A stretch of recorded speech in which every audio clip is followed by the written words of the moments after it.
Professor, acho que já dá para a gente começar, né? Sim, certamente. Nós podemos começar para que nós possamos também ilustrar aqui os dados para os nossos estudantes, que eu estou vendo que a turma ali já está bem apreensiva, né? 49 pessoas aí querendo conhecimento nessa noite, isso é muito bom. Isso aí. Então, primeiro, boa noite a todos. Eu queria agradecer a presença de todo mundo. Agradecer também o professor aí pela disponibilidade, por estar oferecendo aí esse tempinho aí, essa uma hora para ajudar, para proporcionar mais conhecimento para a gente, aprofundar sobre esse tema, né, perícia, que é um tema tão importante. Meu nome é Pedro, eu sou atual vice-presidente da AgroJúnior e só lembrando vocês, no final da palestra, só colocando o nome, vocês colocam no chat o nome inteiro, por favor, para a gente estar fazendo o controle, beleza? Professor, fica à vontade aí, agora sua hora. Muito bem, meu caro. Muito obrigado por essa apresentação, pela introdução aqui à nossa atividade da noite. Eu desejo uma excelente noite a vocês da AgroJúnior e uma excelente noite a toda essa galera que está pipocando aqui na tela, essa galera gente boa da Universidade Estadual de Maringá. E lógico, também nós temos as pessoas de fora, né? Uma vez que a palestra também foi promovida para as pessoas da comunidade externa, algumas pessoas, quando souberam da palestra, falavam: professor, tem como eu participar?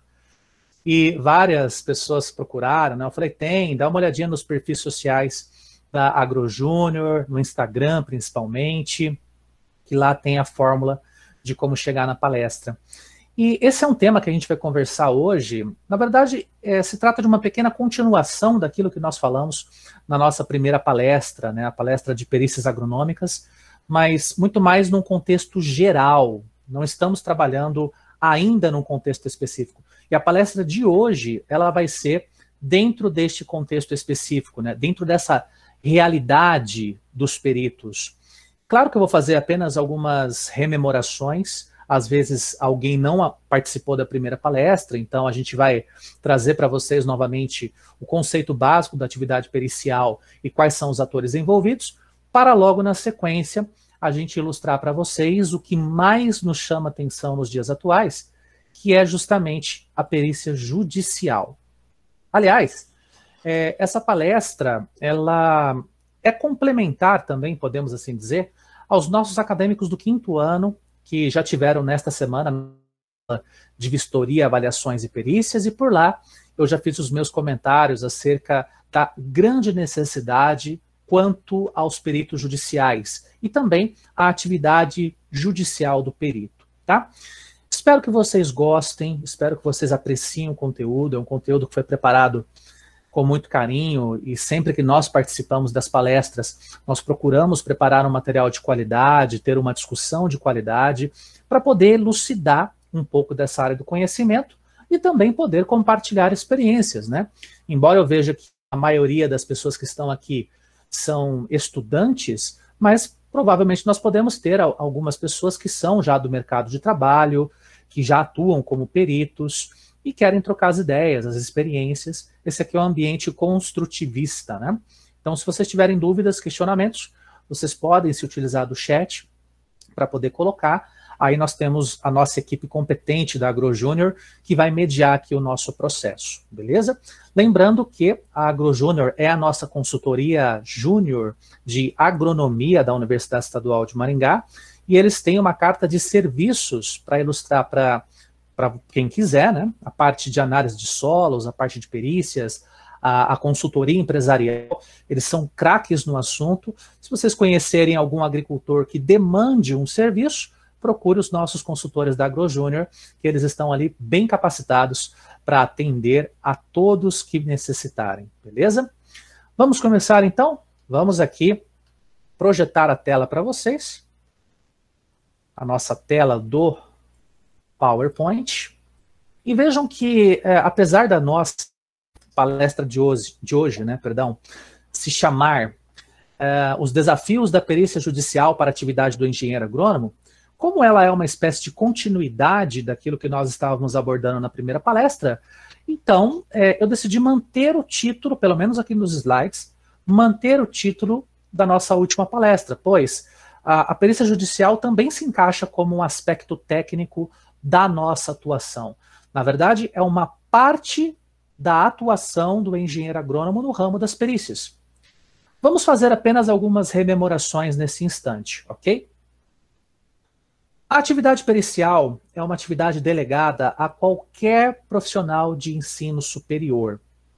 Os conselhos profissionais determinam as atribuições profissionais de todos os bacharéis, de todos os licenciados, de todos os tecnólogos.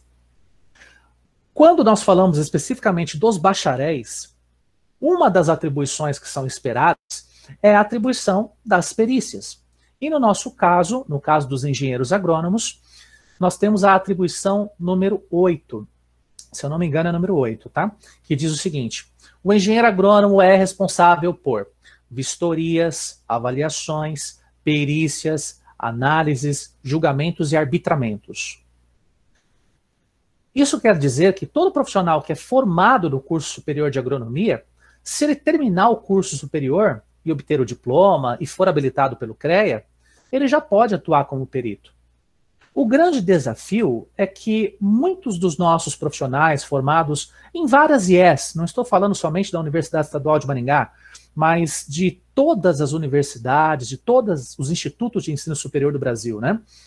Eles saem, digamos, mediamente preparados para serem peritos. Até porque, infelizmente, a carga horária do curso, ou melhor, a carga horária da disciplina de perícias dentro dos diferentes cursos de agronomia é uma carga horária, infelizmente, limitada. Mas nem por isso as pessoas saem do curso sem saber o que é periciar, sem saber como atuar no mercado. Aí é que vem a nossa dica. A dica principal é que vocês possam, ao finalizar o curso, de repente, estagiar com peritos da área, que vocês possam procurar oportunidades de trabalho em parceria com profissionais que já atuam no mercado, sendo assistentes desses profissionais, ou ainda que vocês possam buscar toda a parte de especialização na área de perícias. Nós temos um curso chamado Engenharia de Avaliações e Perícias. É uma área nova das engenharias, é um curso novo que já se encontra registrado na tabela de títulos do CREA, e é um curso que, dependendo da instituição, ele leva entre 12 meses e 16 meses entre o desenvolvimento das disciplinas e o desenvolvimento do TCC.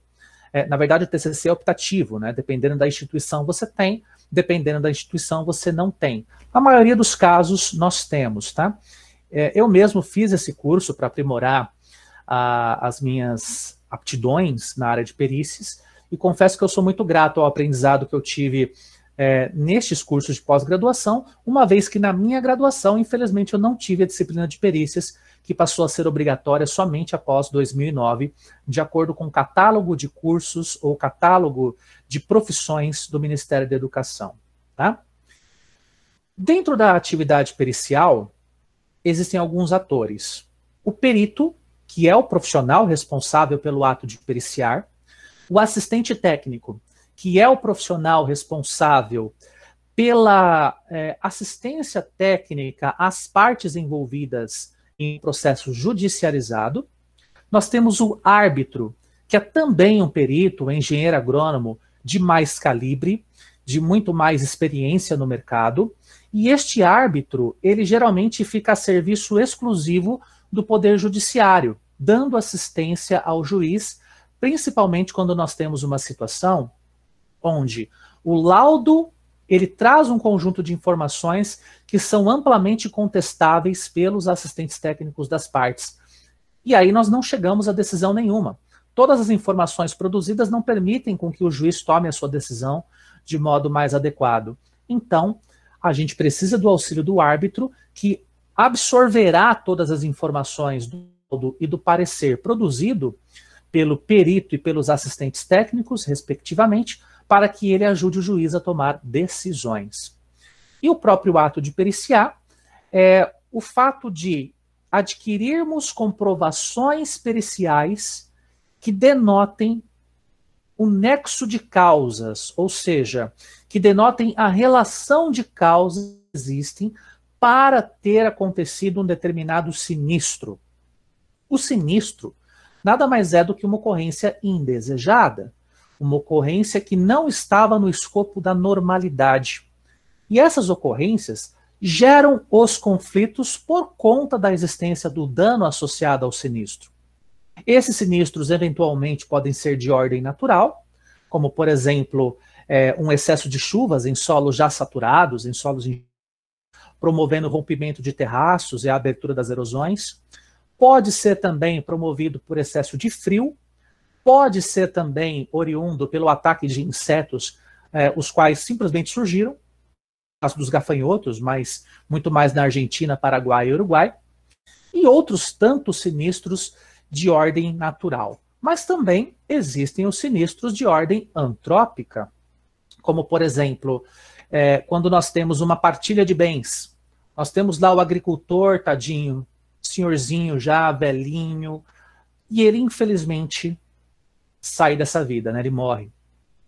Os filhos, ao invés de decentemente partilharem adequadamente os bens de acordo com o desejo dos pais, ou no mínimo de acordo com o preconizado pelo Código Civil brasileiro, eles entram em conflito, um querendo mais que o outro e judicializando esse conflito, porque eles não resolvem, não são capazes de resolver essa situação numa conversa, numa reunião, enfim. Aí nós devemos periciar também, porque isso é um conflito. E também, logicamente, contratos de arrendamento, queimadas, desastres ambientais, derramamentos de substâncias químicas perigosas. Ou seja, os conflitos acontecem tanto de ordem natural como de ordem antrópica. E é nesse momento que o perito tem que coletar provas a campo para definir qual é a causa principal e qual é o nexo das outras causas que contribuíram para a ocorrência daquele sinistro. A partir daí, então, nós temos a perícia acontecendo, o perito atuando em nível de campo, e nós temos o laudo técnico como resultado deste procedimento em nível de campo. Agora, essa questão que nós estamos aqui mencionando serve tanto para a perícia particular, para a perícia oficial e também para a perícia judicial. A perícia particular é aquela que nós executamos mediante o contrato com uma pessoa física ou com uma pessoa jurídica que solicita os nossos serviços. Então, neste caso, o exemplo mais clássico seria o exemplo fornecido pelas seguradoras, né? As seguradoras têm os seus engenheiros agrônomos para prestar a assistência técnica necessária, e esses engenheiros agrônomos vão a campo para tentar evidenciar o que de fato aconteceu, se as alegações dos agricultores que sofreram os danos procedem ou se houve um descuido por parte desses agricultores que faz com que a indenização não seja paga. Este é um exemplo de perícia particular. A perícia oficial, por outro lado, é aquela que é solicitada por meio do poder público, à exceção, logicamente, do nosso poder judiciário, porque nós temos ali uma perícia específica para aquele caso, a perícia judicial. No caso da perícia oficial, quem nos pede, por exemplo, é o poder executivo ou o poder legislativo, ou ainda as suas mais diferentes autarquias, né? Muito bem. Levando-se isso em consideração, ao último tipo de perícia, que é a perícia judicial, que é o foco aqui da nossa análise, tá? A partir do momento em que nós tivermos uma situação que não é possível de ser resolvida em meio extrajudicial, o conflito acontece, os elementos presentes desse conflito, as partes envolvidas, elas não se resolvem, por mais que elas conversem, você não consegue chegar a uma conclusão e a um acordo para que seja pago o dano, enfim. A gente não consegue sucesso numa tentativa de acordo extrajudicial. A partir desse momento, a gente adentra ao universo da perícia judicial. E é em cima disso que nós vamos comentar, tá? Vamos à frente. Nós temos as classificações das perícias, nós já estabelecemos isso para vocês, já está bastante claro. A perícia judicial é quando a atuação do perito é motivada por litígio entre as partes em desacordo. as quais recorrem ao Poder Judiciário.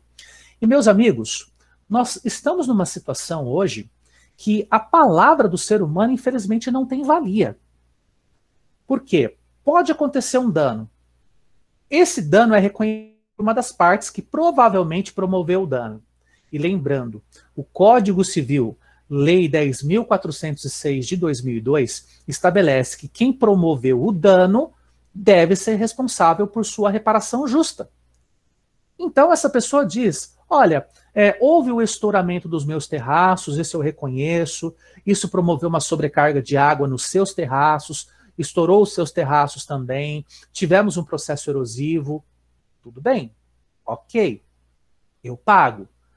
Só que na hora de pagar, esse pagamento ou é feito de maneira inadequada, ou de maneira insuficiente, ou simplesmente não é pago.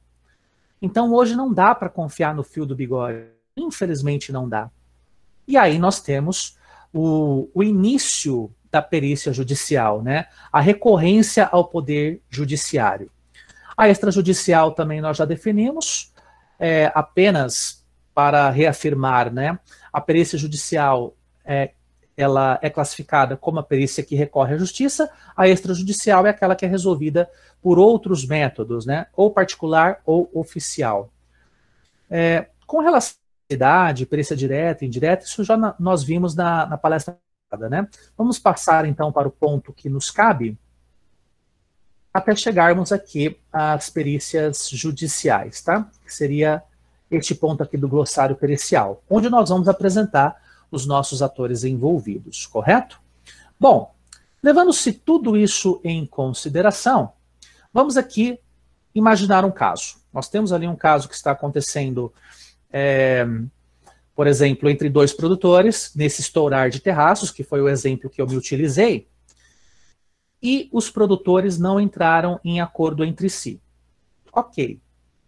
Uma vez que não há o acordo, a parte que sofreu tenta, vulgarmente falando, buscar os seus direitos. Então ele recorre a uma assistência jurídica.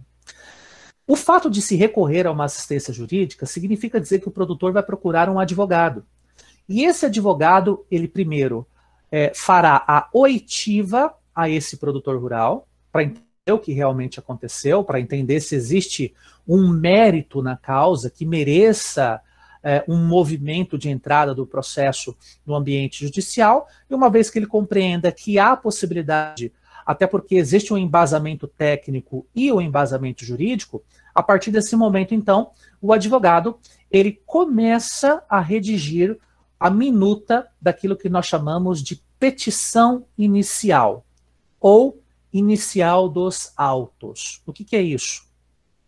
O advogado ele redige toda uma justificativa técnica, uma justificativa de legislação, e ele tenta convencer o juiz do fórum daquela cidade ou da comarca a receber a causa para julgamento.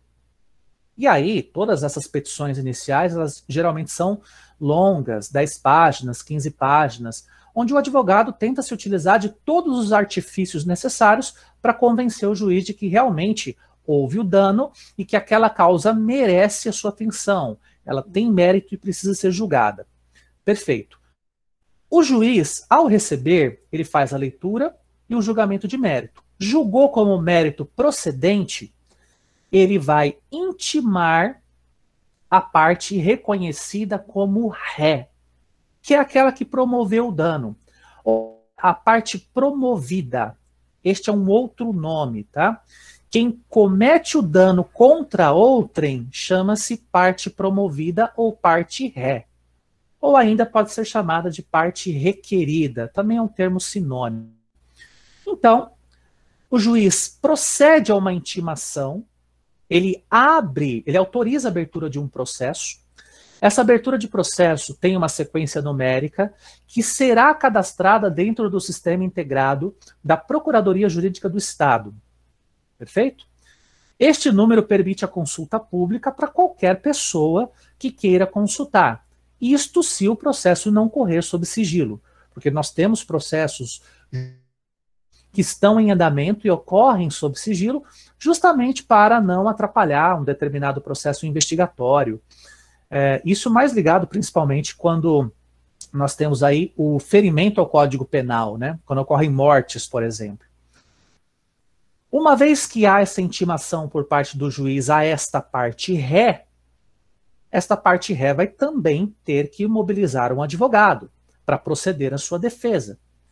Esse advogado vai tentar entender o que aconteceu no caso, vai fazer o mesmo processo de oitiva que foi feito com a parte que está promovendo a ação, e neste momento, esse advogado vai proceder à defesa. Ele vai criar o segundo movimento dos autos. Quando a gente fala sobre movimento, são os documentos que são anexados para os autos. Então, eu tenho a petição inicial, é o movimento 1. A intimação do juiz para a parte ré é o movimento 2. O reconhecimento da intimação, assinado pela parte ré, é o movimento 3. O movimento 4 já é a defesa da parte ré, feita pelo advogado. O juiz ele vai analisar essa defesa. E mediante esta defesa, logicamente que, pelo fato dele não ter um conhecimento técnico aprofundado em agronomia, ele vai requerer a presença de um perito. E este perito necessariamente deve estar cadastrado junto ao site da Procuradoria Jurídica do Estado, ao Cadastro de Auxiliares Jurídicos do Estado. Tá bem? Então, antes da gente proceder à demonstração deste cadastro, eu vou apresentar para vocês só algumas terminologias antes de nós avançarmos para essa demonstração. Então, todos vocês já sabem quem é o perito, é o profissional habilitado de nível superior, nomeado pelo juiz, intervir no caso no sentido de estabelecer o nexo causal dos sinistros e ainda responder aos quesitos elaborados pelas partes envolvidas no litígio. São muitas terminologias técnicas, não é? Então, o sinistro nós já definimos, o nexo causal nada mais é do que a relação de causas, e nós temos também a terminologia quesitos e litígio. Litígio é o conflito. Quesitos são questionamentos que são elaborados pelas partes. Mas espera lá, questionamentos, né? De que maneira esses questionamentos são elaborados? Então vamos avançar um pouquinho mais. Assistente técnico, quem é esse cara? Profissional habilitado, de nível superior, convocado pelas partes envolvidas, reclamante, reclamado, promovido e promovente, para acompanhar os trabalhos do perito e elaborar os quesitos de maneira técnica. Opa! Então aqui nós já temos uma linha de raciocínio que explica o que são esses quesitos e quem os elabora. Uma vez que o juiz faz a nomeação do perito, e diga-se de passagem, essa nomeação é mais um movimento que nós encontramos dentro dos autos judiciais. O juiz intima um perito selecionado no cadastro de auxiliares jurídicos da Procuradoria Jurídica do Estado. Esse perito vai receber eletronicamente uma intimação, constando qual é o processo em que ele tem que atuar. O número dos autos, o download do PDF dos autos que ele possa fazer a análise e também os quesitos. No momento que existe a nomeação deste perito por parte do juiz, o juiz também autoriza cada uma das partes, a reclamante, a parte reclamada, ou a promovente e a parte promovida, a também elencarem os seus assistentes técnicos para a nomeação. O fato de nós elencarmos os assistentes técnicos para a nomeação significa que cada parte tem direito a entrar em contato com um engenheiro agrônomo. E esse engenheiro agrônomo vai assessorar tecnicamente o advogado e as partes envolvidas no entendimento da causa, na interpretação daquilo que o perito produzir e também vão auxiliar na elaboração desses quesitos. Os quesitos são perguntas, questionamentos, que cada engenheiro agrônomo vai fazer no sentido de tentar elucidar tecnicamente a questão. Só que esses engenheiros agrônomos vão elaborar essas questões para que o perito resolva por meio da sua vistoria e por meio da composição do seu laudo. Tá? Então, são questões muitas vezes que os engenheiros agrônomos direcionam no sentido de tentar entender um pouco melhor o nexo de causas e se realmente existe uma relação de culpabilidade do seu cliente.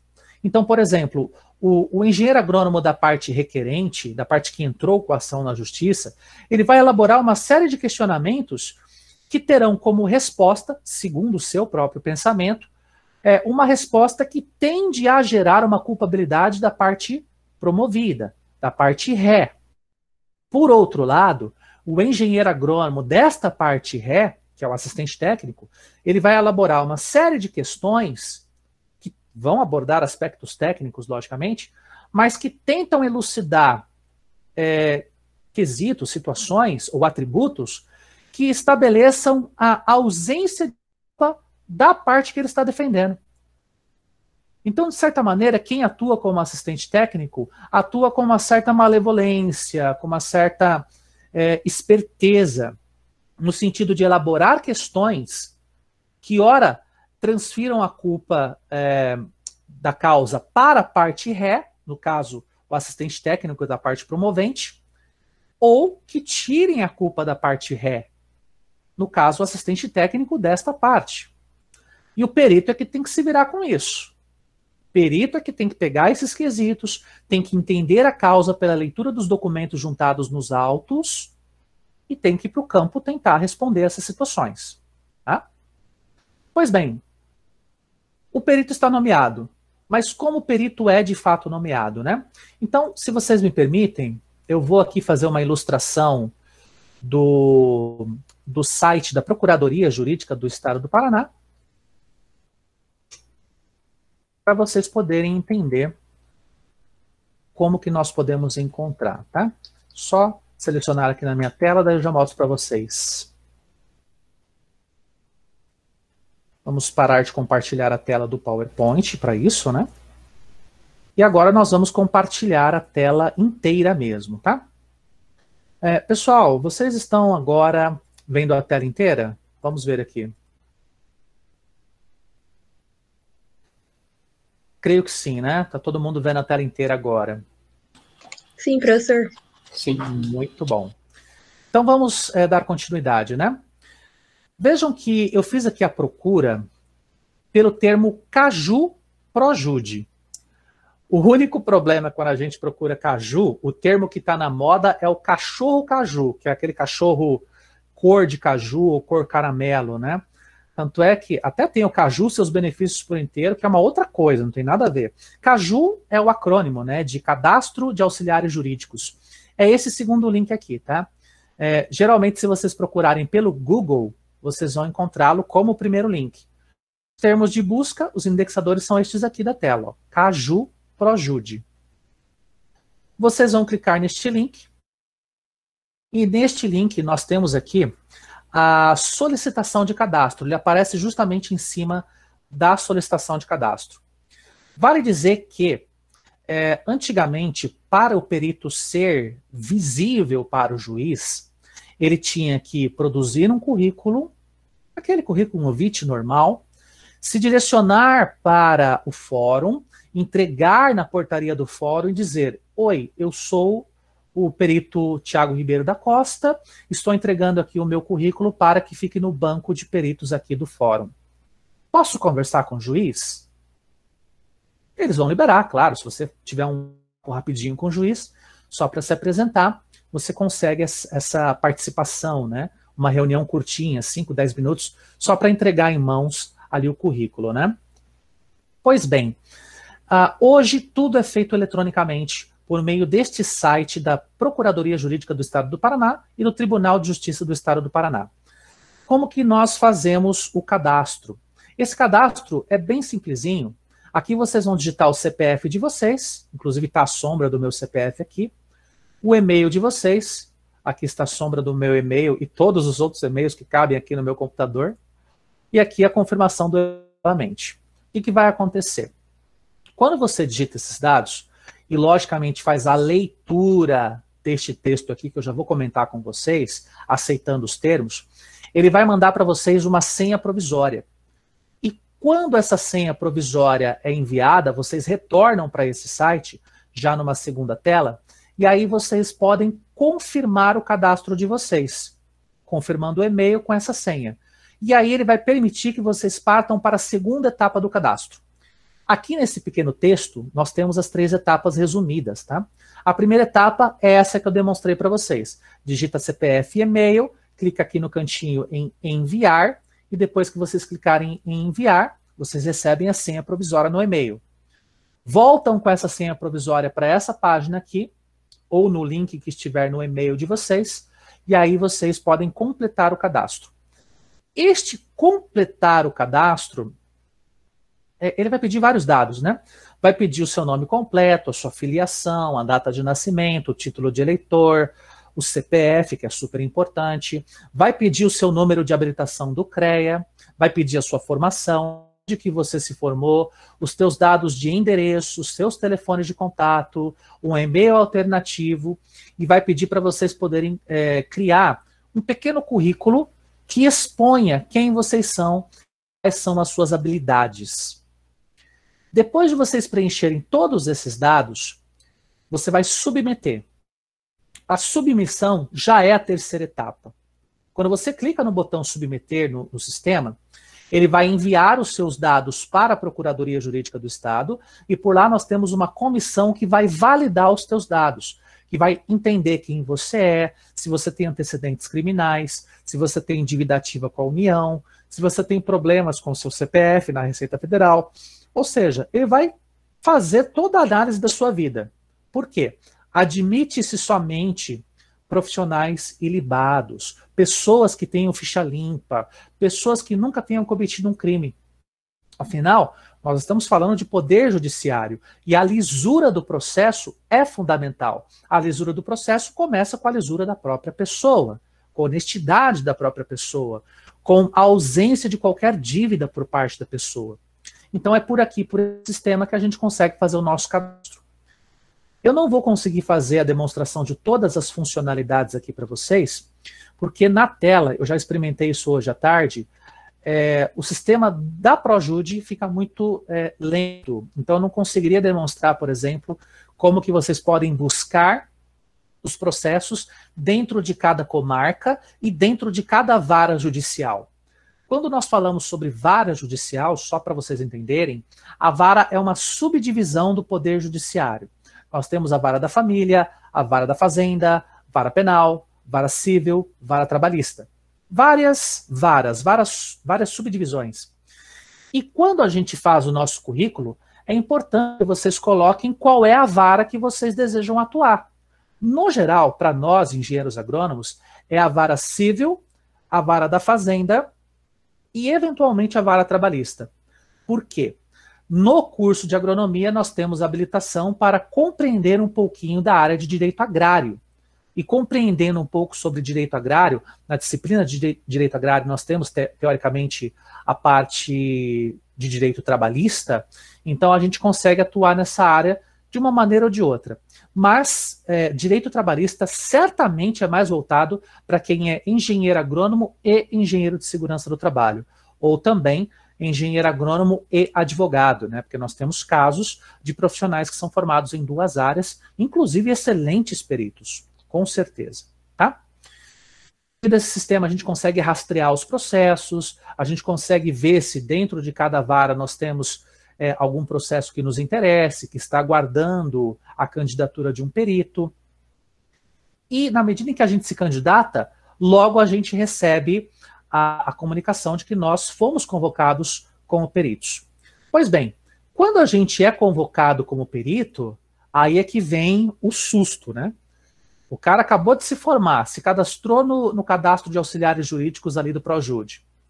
Ele viu que tinha um processo ali na cidade de Perobal, um processo de servidão administrativa, no qual nós temos um conflito entre o produtor rural e uma empresa que vai instalar uma rede de eletricidade de alta tensão, torres de alta tensão.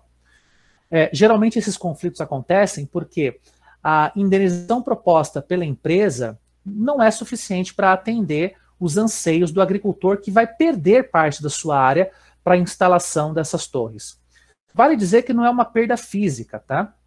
A propriedade ainda permanece sob domínio do agricultor.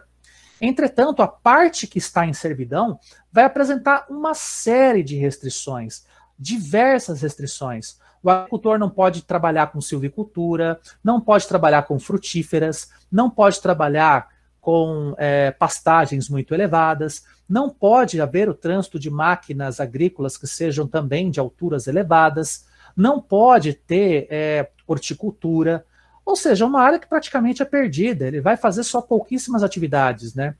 Atividades agrícolas e pecuárias. Então ele quer uma indenização justa. E aí o perito engenheiro agrônomo entra na jogada. Só que o susto que eu estava mencionando é o seguinte: você recebe a convocação. Geralmente vem por e-mail, com o número dos autos e com o arquivo dos autos em PDF. Isso tudo é eletronicamente gerenciado pela Projude. Recebeu a convocação, primeiro, você se treme todo. Primeira vez que você recebeu a convocação. Segundo, você sabe que o prazo são apenas 5 dias úteis. 5 dias úteis.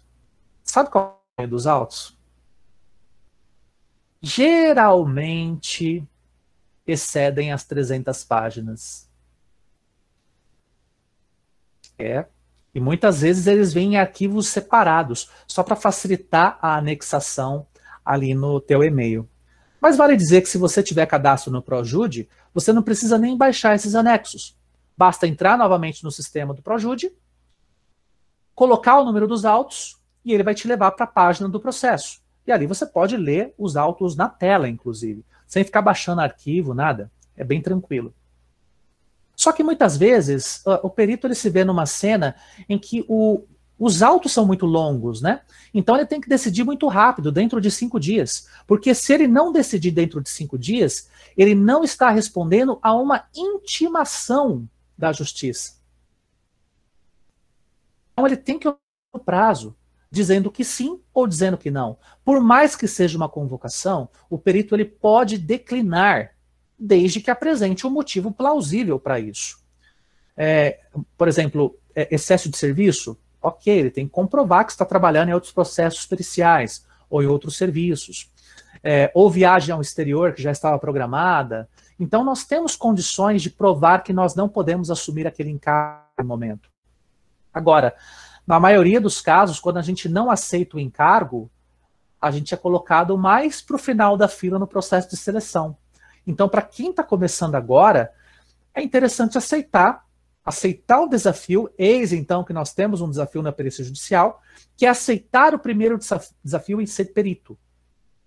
Você vai ter que montar o que a gente chama de carta aceite, eu já mostro para vocês o que é. Vocês vão ter que elaborar os seus honorários e vão ter que peticionar o início da sua perícia. Antes de demonstrarmos esses detalhes, eu gostaria de avançar já mais um pouquinho, apresentando outras situações do glossário, né? Aqui nós temos o árbitro, que é o profissional habilitado de nível superior, nomeado pelo juiz para assessorá-lo na tomada de decisões frente aos documentos apresentados pelo perito e pelos assistentes técnicos naquela situação que eu comentei com vocês. Já o laudo técnico é o documento que o perito produz. Esse documento, ele tem um formato específico. Ele até se parece, de certa maneira, com um TCC de faculdade, porque ele tem uma capa que vai ser definida de acordo com o layout seu enquanto profissional. Você pode colocar o logotipo da sua empresa, pode colocar uma capa até dura, se você assim preferir, né? Pode fazer o que você quiser, a capa é sua. A partir da capa já existe uma estrutura mais elaborada, né? Nós temos uma carta de apresentação, um sumário, uma introdução. Na introdução, a gente explana qual é o objetivo do laudo, nós explanamos quais são os pressupostos técnicos da execução do laudo, nós explanamos sobre a vistoria, os métodos envolvidos, nós explanamos sobre os resultados do processo pericial, daquilo que nós coletamos a campo, o tratamento de dados, e por fim a gente chega a um parecer, a uma conclusão. E no final do laudo, logicamente, a gente pode colocar também alguns anexos, alguns apêndices que visam melhorar a constatação da informação que nós estamos produzindo. Para tanto, aí nós vamos aqui novamente abrir para vocês um material que nós produzimos recentemente enquanto peritos, só para vocês terem uma ideia de como que esse laudo, né, é produzido. Vamos aqui, nós temos alguns casos, né? Vamos colocar esse último caso aqui, o laudo que nós produzimos recentemente, agora entre o mês de julho e o mês de agosto, tá? Vamos só esperar ele baixar para poder abrir para vocês. E aqui está. Bom, como eu disse, a capa do laudo, ele tem o layout que você quiser, é você que define. Mas logo na sequência, nesse caso foi um laudo particular, tá? Mas a estrutura do laudo particular, ela tem similaridades com a do laudo judicial, vocês vão perceber. Então, aqui nós temos a carta de apresentação, conforme nós havíamos colocado. A única diferença é que essa carta de apresentação, para o juiz, tem que ser denominativa ao juiz. Vocês vão ver o modelo mais para frente. Aqui nós estamos dizendo o quanto nós estamos honrados em trabalhar no caso, e nós estamos solicitando deferimento pela apresentação do laudo técnico produzido em cima de uma propriedade rural localizada num determinado município.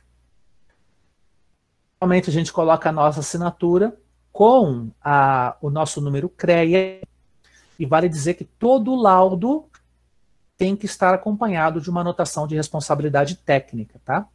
Nós não podemos fazer laudo sem ART, senão o laudo não vale. É um serviço técnico. Nós devemos, então, vincular esse serviço técnico à anotação de responsabilidade técnica. Após isso, nós temos, aí sim, a carta de apresentação semelhante ao que a gente faz para o Poder Judiciário. Aqui nós temos o nome do solicitante, logicamente, neste caso é laudo particular, mas se for o Poder Judiciário, aqui apareceria Excelentíssima Senhora Juíza da Primeira Vara Civil da Comarca de Paranavaí, por exemplo. Ou Excelentíssimo Senhor Juiz da Segunda Vara da Família do município de Cianorte, Estado do Paraná. Aqui nós colocamos, então, novamente uma breve apresentação, tendo procedido com estudos e diligência que se fizeram necessárias, vem a presença de Vossa Senhoria apresentar o presente laudo pericial. Aí nós temos a definição do laudo pericial, o sumário, e eis os elementos que geralmente aparecem nos laudos periciais, tanto particulares quanto judiciais. O objetivo e a finalidade do laudo, os pressupostos, ressalvas e fatores limitantes. É nesse momento que nós vamos ilustrar para o Poder Judiciário, para o juiz, que nós temos determinadas metodologias que são referendadas pela ciência, para que mais à frente, caso ali nós tenhamos o contraste de informações com os pareceres técnicos dos assistentes técnicos, essas informações também sejam contrastadas sob medida. Por exemplo, se eu me utilizo da capacidade de uso das terras para fazer a leitura do suporte da propriedade a determinadas explorações. Eu estou dizendo que o meu limitante foi ter utilizado esta metodologia. Então, na hora em que o assistente técnico tiver que fazer o parecer dele quanto ao seu laudo, ele também precisa usar a mesma metodologia. Por isso é que a gente coloca esses pressupostos, ressalvas e fatores limitantes para dizer qual foi a linha de raciocínio técnica e teórica que nós utilizamos para levantar as informações. Depois disso, sempre é muito pertinente caracterizar a região, depois a caracterização do imóvel que está sendo vistoriado, lembrando que quando nós temos um sinistro acontecendo, nós não tivermos a intenção de fazer a valoração do prejuízo, porque isso não nos foi solicitado pelo juiz por meio dos quesitos, então eu faço meramente um laudo de vistoria.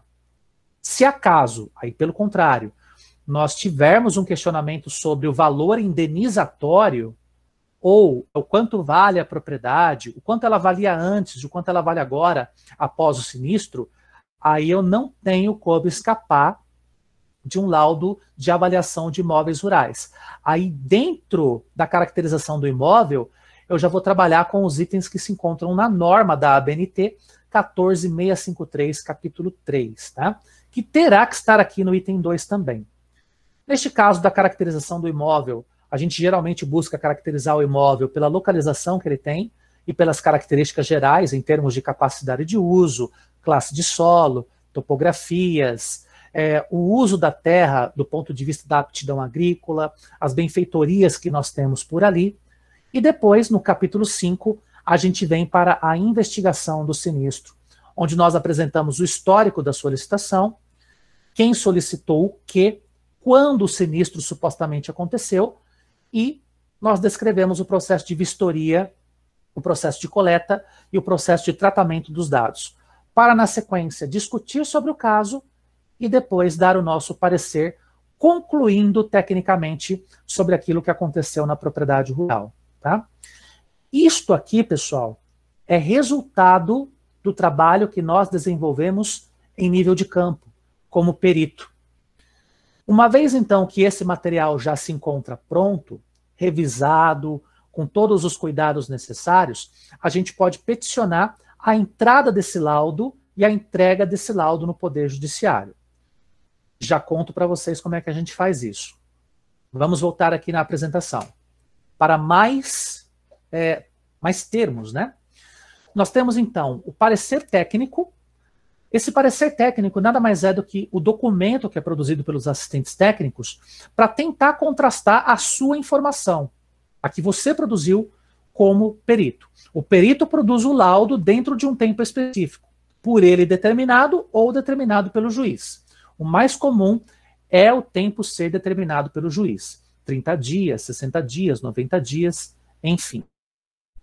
Então, quando você entrega o laudo, as partes têm o direito de, por meio dos seus assistentes técnicos, emitir pareceres sobre o seu laudo, sendo pareceres convergentes ou pareceres divergentes.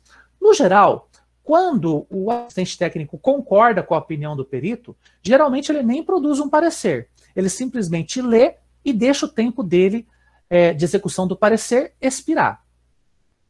Quando o perito, ou melhor, o assistente técnico, não concorda com o perito, de alguma forma, ele quer contrapor de fato, então ele vai produzir um parecer técnico.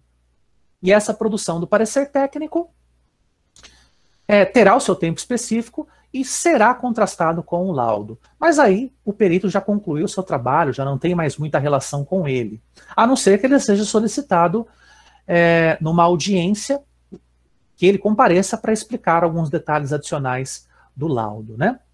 O sinistro é a ocorrência desejada, isso nós já vimos. Os autos é a juntada de documentos relacionados ao processo desde a sua abertura. Os autos eles são enviados para o perito em caráter ad hoc, é um caráter consultivo, para que ele diga se ele quer ou não participar do processo. E aí nós temos os honorários, que são os valores líquidos a serem pagos ao perito que aceitar de analisar o sinistro. Não tem uma forma padrão de cálculo, tá? O que nós temos, para ilustrar para vocês, são os documentos, alguns casos, né? E alguém gostaria de falar? Acho que eu ouvi um ruído aqui no microfone. Estamos tranquilos? Podemos continuar?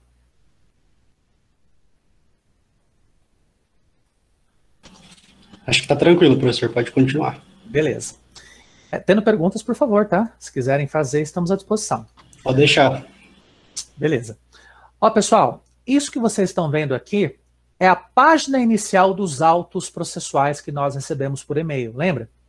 Eu falei para vocês que nós nos cadastramos como peritos, somos convocados, e aí aparece algo assim, a primeira página dos nossos autos, tá?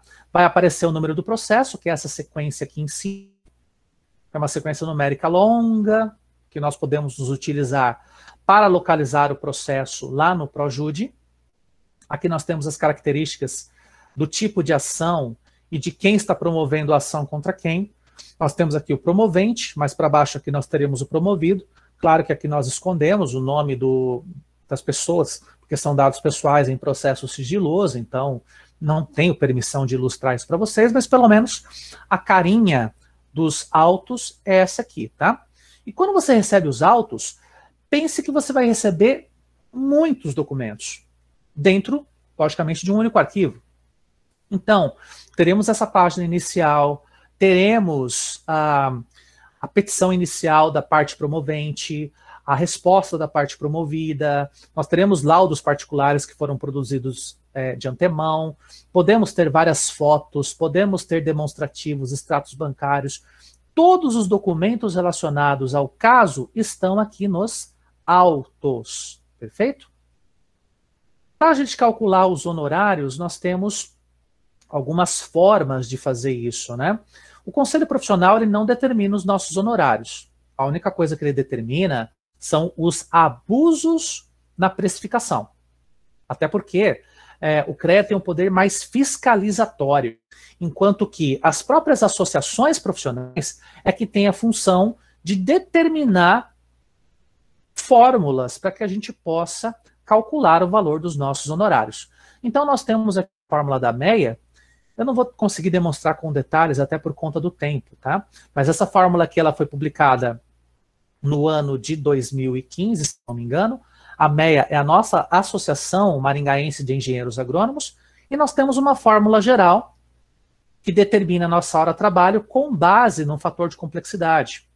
Os serviços menos complexos recebem um fator 0,1, os mais complexos o fator 0,3. Porém, esses valores, de certa maneira, estão defasados.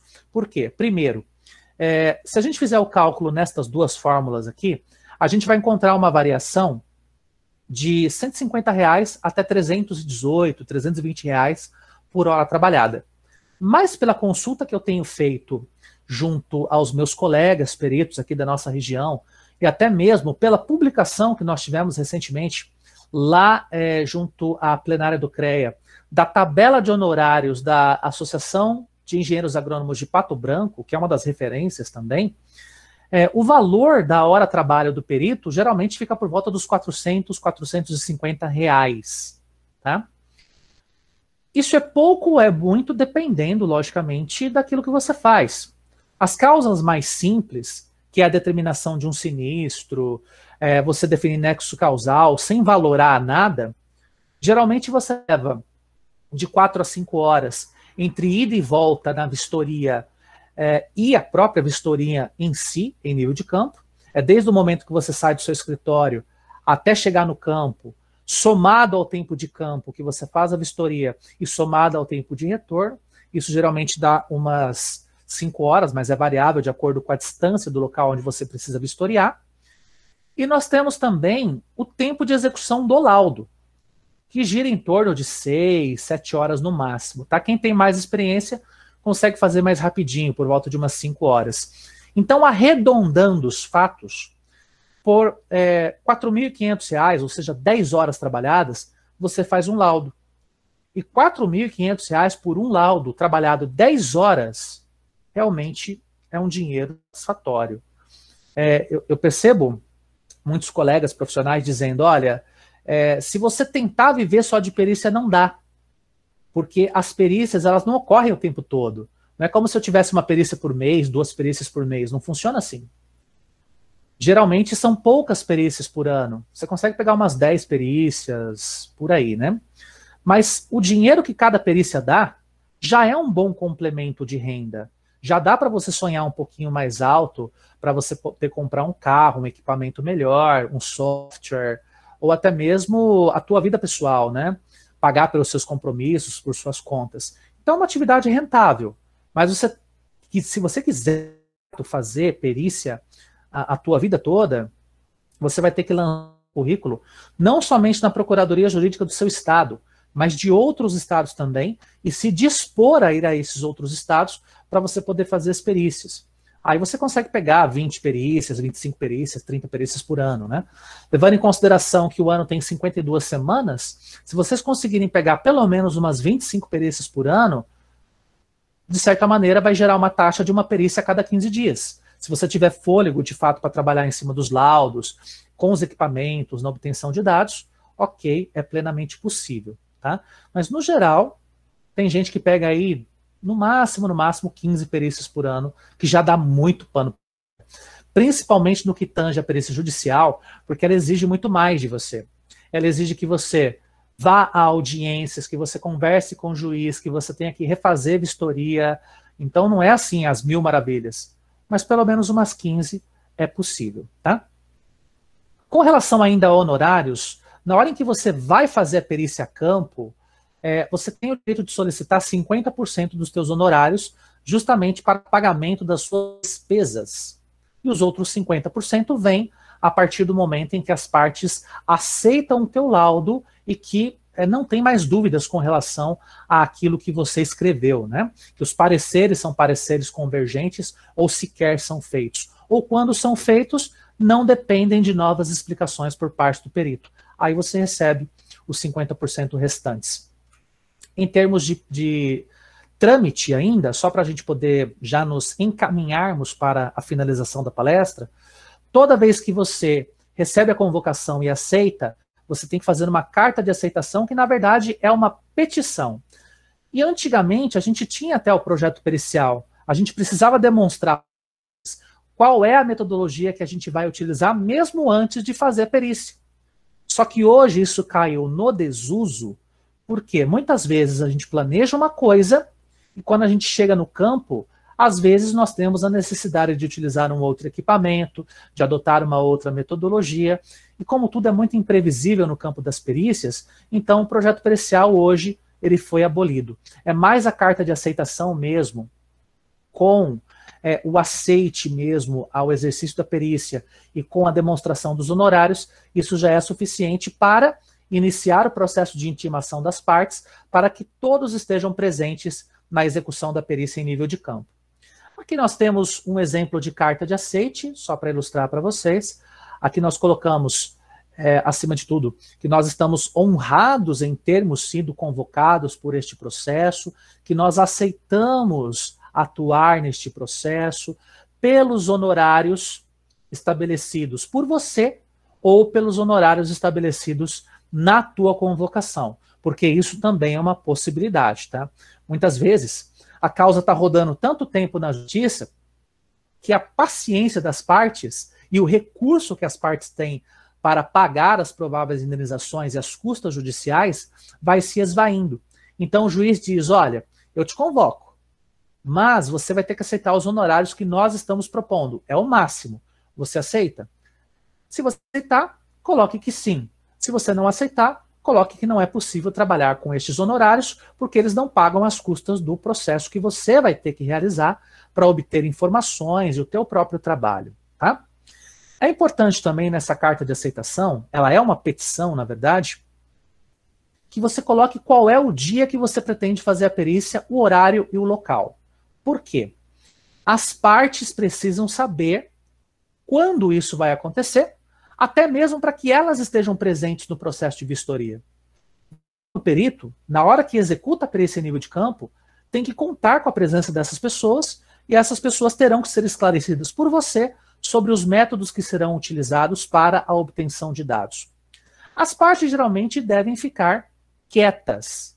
Quietas no sentido de não vamos dar pitaco na metodologia que o engenheiro agrônomo vai utilizar, não vamos questionar os métodos que ele está utilizando. A prerrogativa da escolha dos métodos é do perito. Os assistentes técnicos acompanham. Eles podem tirar dúvidas com o perito, mas não induzir o perito a responder o que eles querem. Até porque você só está coletando dados. Você não está para responder a ninguém dizendo, olha, eu acho que isso aqui realmente foi causado por excesso de chuva, essa erosão.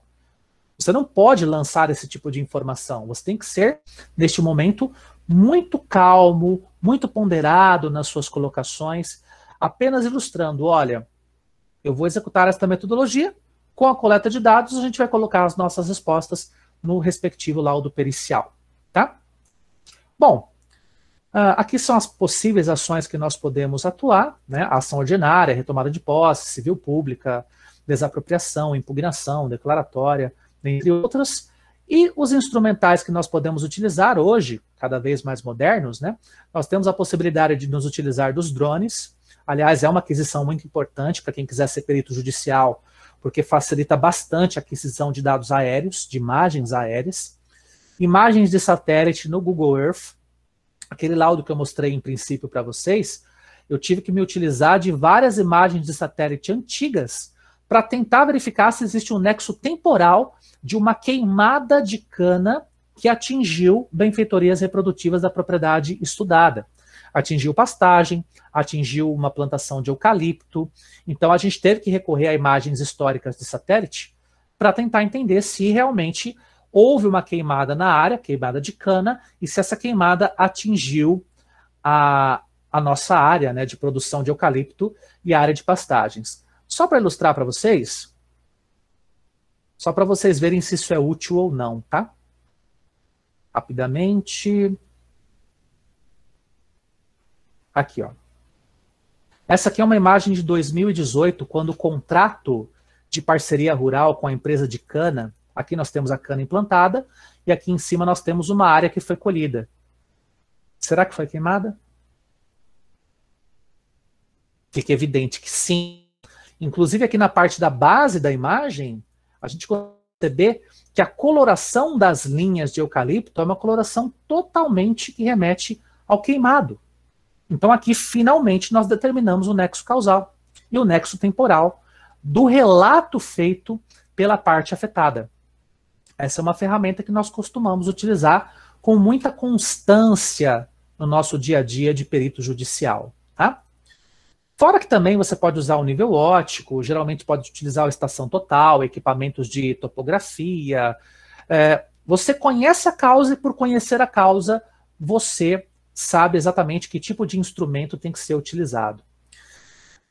Bom, para fechar, então nós fomos convocados, aceitamos o caso, escrevemos a nossa carta aceite, nós fomos a campo fazer a perícia, as partes nos acompanharam, nós peticionamos o laudo, entregamos o laudo no Poder Judiciário dentro do tempo estimado, as partes fizeram a leitura, ninguém tem mais dúvida.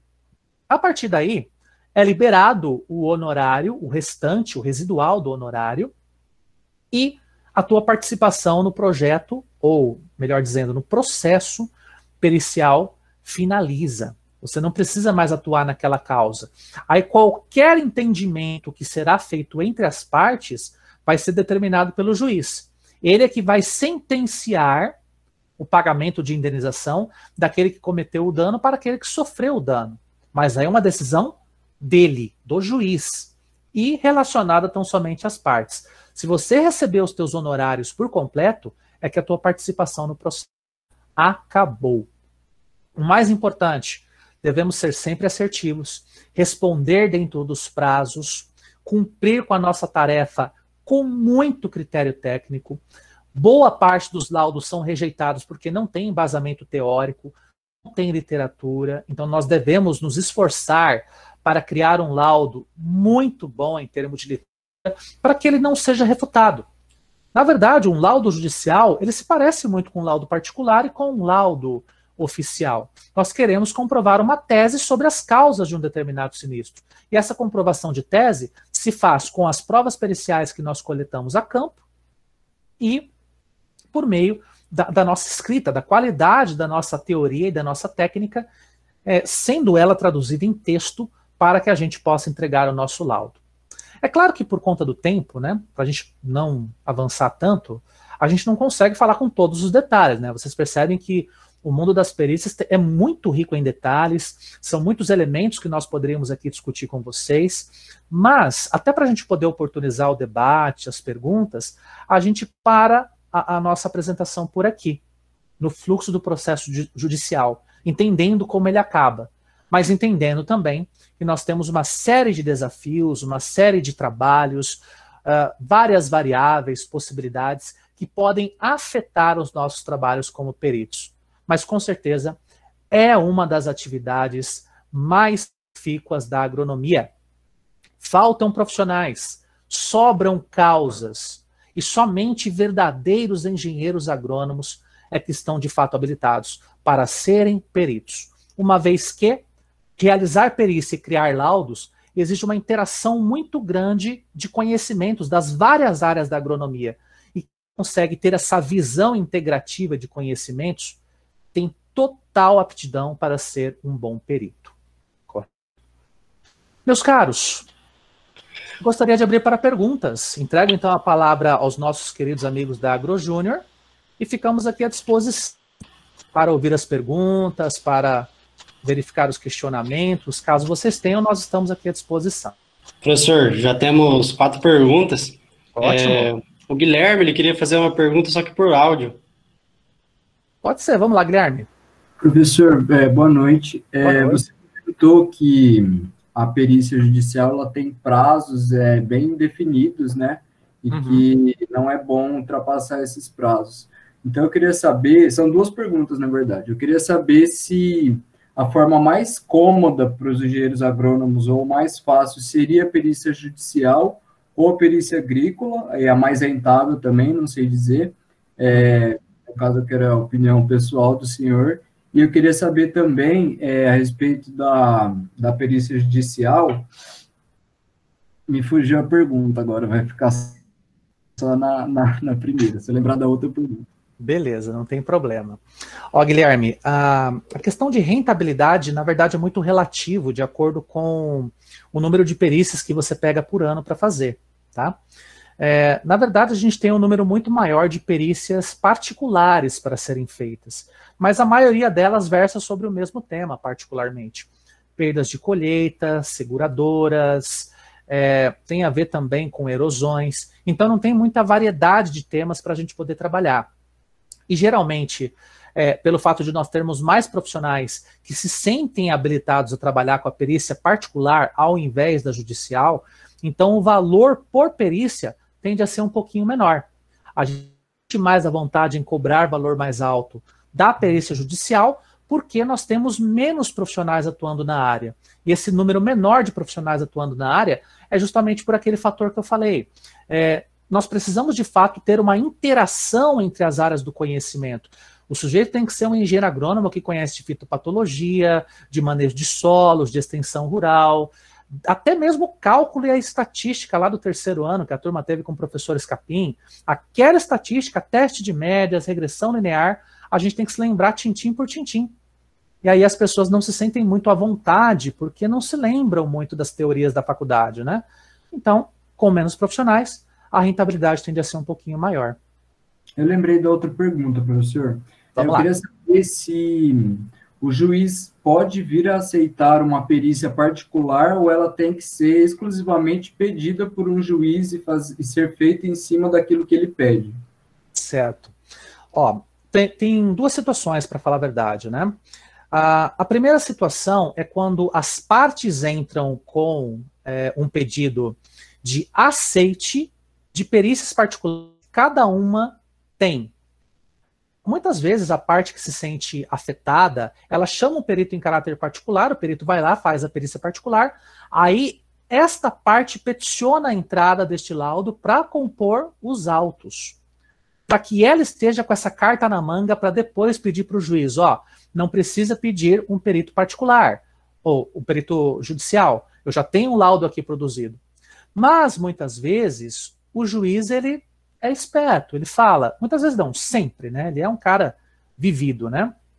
E ele vai dizer assim, olha, eu até posso aceitar esse laudo como parte integrante dos autos, mas eu não tenho como aceitar este laudo como laudo da perícia mesmo, o laudo do processo. Então, eu necessariamente preciso convocar um perito, e este perito é que será o responsável por executar o laudo, mesmo que outros laudos já estejam presentes dentro dos autos, né? Então, não há possibilidade, no meu ver, de maneira nenhuma, de termos o aceite de um laudo particular assumindo o papel de laudo judicial.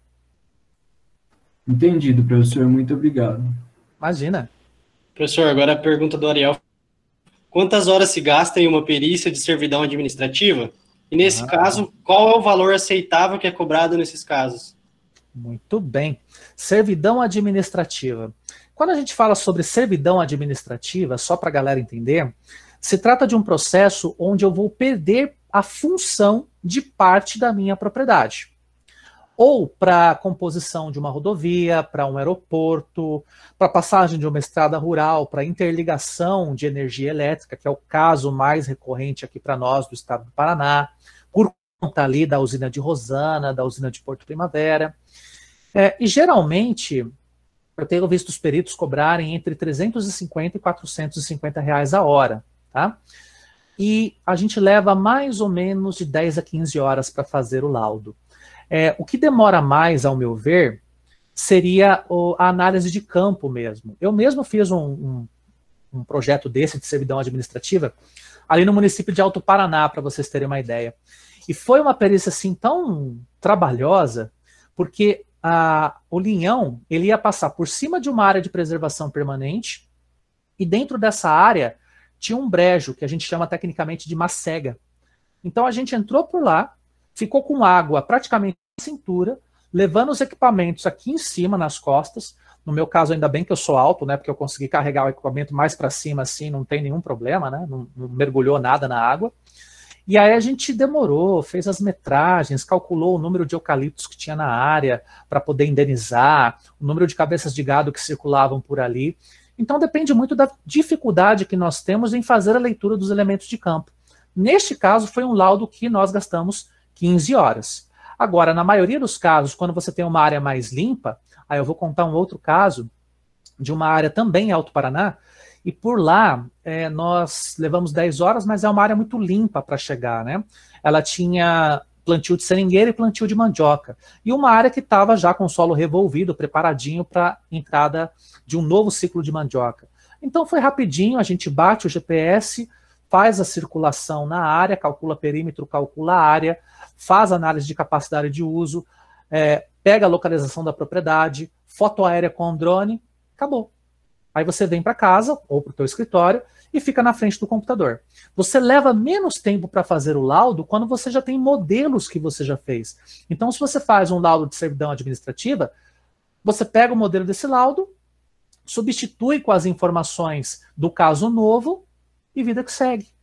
Então você consegue fazer em 10 horas, 15 horas no máximo, um laudo de servidão administrativa. E aí, se nós cobrarmos, por exemplo, R$ 400 a hora, o que não é algo assim tão absurdo, é aceitável na nossa região, a gente vai ganhar entre R$ 4.000 e R$ 6.000 por esse trabalho. É bem isso mesmo que nós percebemos nesses processos. Beleza, professor. Obrigado. Professor, como está o tempo do senhor? Está tranquilo para mais 2 perguntas? Bora lá, vamos lá. Jusileia agora. Já ocorreu de não dar tempo de entregar o laudo? Se ocorreu, o que acontece? Muito bem, Jusileia. Essa pergunta é nevrálgica, é chave. Nós somos seres humanos, correto? Por sermos seres humanos, nós estamos sujeitos a uma série de problemas ou bênçãos, né? Certa vez eu estava conversando com um amigo meu que é perito e a esposa dele estava grávida. Estava. Ganhou a criancinha, já nasceu, tá ali, com muita saúde, graças a Deus. Só que foi no momento que esse perito precisava entregar o laudo dele. Ele estava assim, no bico do corvo do prazo. Coisa aí de 2, 3 dias para entregar. Ele quase que tinha finalizado, mas esperou alguns dados técnicos que precisavam vir do campo para ele finalizar a composição. Aí o que acontece? Se você sente que não vai dar tempo, não perca a calma. Não é que vai vir um oficial da justiça na tua porta, bater e dizer o senhor está preso pelo fato de não ter entregue o laudo. Isso não acontece. Pelo menos até hoje que eu vi, isso não acontece. O que vai acontecer é que você vai ter que entrar no Projude. Lá no Projude você vai ter que criar uma petição informando ao juiz a sua impossibilidade e qual é esse motivo. Se houve uma doença, se houve parto da esposa, se houve algum problema de família, morte de alguém ou a doença de alguém da sua família. Com os motivos, logicamente, né? Não é qualquer motivo do tipo, senhor juiz, eu tive que participar do jogo de futebol no final de semana e atrasei, sabe qual é? Não, isso não existe. Não dá. Você tem que peticionar com um bom motivo. O juiz vai receber aquilo e vai, geralmente ele faz isso, ele vai dar causa favorável para você. Mas isso se você não solicitou nenhuma vez a extensão de prazo. Só se você está solicitando pela primeira vez. Aí ele vai te dar uns 25 dias, 20 dias a mais só para você fechar. Ou você pode sugerir para ele, olha, eu preciso só de mais 10 dias. Tem problema? Não, não tem. Ele vai dizer que pode. Geralmente a gente tem que peticionar. Mas eu mesmo já cheguei a atrasar uns 2 dias só. não aconteceu nada, não tem problema, e a gente continua sendo perito. Mas não é bom deixar o prazo expirar, tá? Se você sentiu que o prazo vai expirar e você tem um bom motivo para não ter terminado, peticiona. Escreve, anexa no Projude, direciona para a comarca onde o seu processo está sendo julgado e vida que segue. É assim que funciona. Obrigado, professor, de novo. Agora a pergunta do Agno, Douglas. Existe algum documento de escopo sobre como fazer um laudo pericial para esses casos? Tem vários. Na verdade, a gente tem muitas apostilas, muitos materiais que a gente utiliza nas nossas aulas também. E, de repente, se alguém quiser, a gente cede alguns esqueletos, bonecos, modelos, material didático. É só vocês pedirem aqui para a galera da AgroJúnior, e aí eles vão me dizer assim, ó, professor, tem um monte de gente que quer o material, tem como o senhor ceder? Beleza, eu cedo, eles enviam para vocês. Tem vários modelos, na verdade. Os mais comuns são esses que eu mostrei aqui em tela. Mas tem outros também que são aplicados, por exemplo, à servidão administrativa, que são aplicados a crimes ambientais. Então, o que vocês quiserem, estamos aqui à disposição para poder ajudar vocês, com certeza. Para a galera que quiser ir, manda lá no nosso Facebook, no Instagram, o Agno que falou que gostaria. A gente fala com o professor e envia esses documentos para vocês. Acho que alguém tem mais alguma pergunta para fazer? Eu acho que não temos mais perguntas, professor. Tá, então, joia. agradecer ao senhor novamente aí pela palestra, foi uma excelente palestra. Muito obrigado, de verdade. A AgroJúnior agradece, o pessoal também agradece. Tenho certeza que todo mundo gostou. Eu que agradeço a vocês todos pelo convite mais uma vez. Eu me sinto sempre muito honrado em participar dessas palestras, porque a área de perícia ainda é muito obscura, podemos dizer assim. Ela não é muito conhecida por parte dos nossos engenheiros agrônomos e de outros profissionais da área. Então, a gente se coloca à disposição, claro, quem quiser entrar em contato, bater um papo com mais tempo, só vocês falarem aqui com a AgroJúnior, e se for necessário, a gente marca a palestra 3, palestra 4, a palestra N. Queremos ajudar vocês a serem peritos e conhecerem a área, né? Acima de tudo. Muito obrigado, AgroJúnior, muito obrigado a todos vocês que estão ali no nosso chat. 51 pessoas, olha, coisa muito boa, fico muito feliz. Valeu, professor, obrigado, o pessoal está agradecendo aqui o senhor. Só lembrando, gente, coloque o nome inteiro de vocês no chat, por favor, para a gente ter o controle. Só lembrando também em relação aos certificados, eles são feitos pela DEX, né, pela UEM, então às vezes acaba atrasando um pouco, então quem participou da palestra anterior vai receber esse certificado, só tenham paciência, que às vezes demora um pouquinho. Dessa também, vocês vão receber, vai estar lá no site da DEX, fique tranquilo que vai estar lá. Talvez demore um pouquinho, né, professor? O senhor sabe aí melhor. Uhum. E acho que é isso. Muito bem. E só avisando a galera aí também, essa questão dos certificados depende muito de trâmites internos ao UEM, né? A gente fez um projeto de extensão, colocou a palestra anterior e essa dentro desse projeto, tem que passar por departamento, comissão interdepartamental, tem que subir para o departamento de extensão. Então demora um certo tempo, mas todos vocês poderão entrar no site da DEX. Isso mais para frente, daqui um mês e meio, 2 no máximo. Aí vocês podem digitar o CPF e por lá vai aparecer o certificado de vocês. Exato. Bom, professor, acho que o senhor tem aula já, né, para ministrar, então o senhor está dispensado. Muito obrigado de novo. Imagina, eu que agradeço. Agora nós vamos trocar o disco, né? Saímos aqui da agronomia, vamos para engenharia de segurança do trabalho. Os meus alunos estão lá fazendo atividade e vou entrar ao vivo com eles daqui a pouquinho. Opa, que beleza. Valeu, galera. Um abraço. Foi ótimo, professor. Tchau, tchau.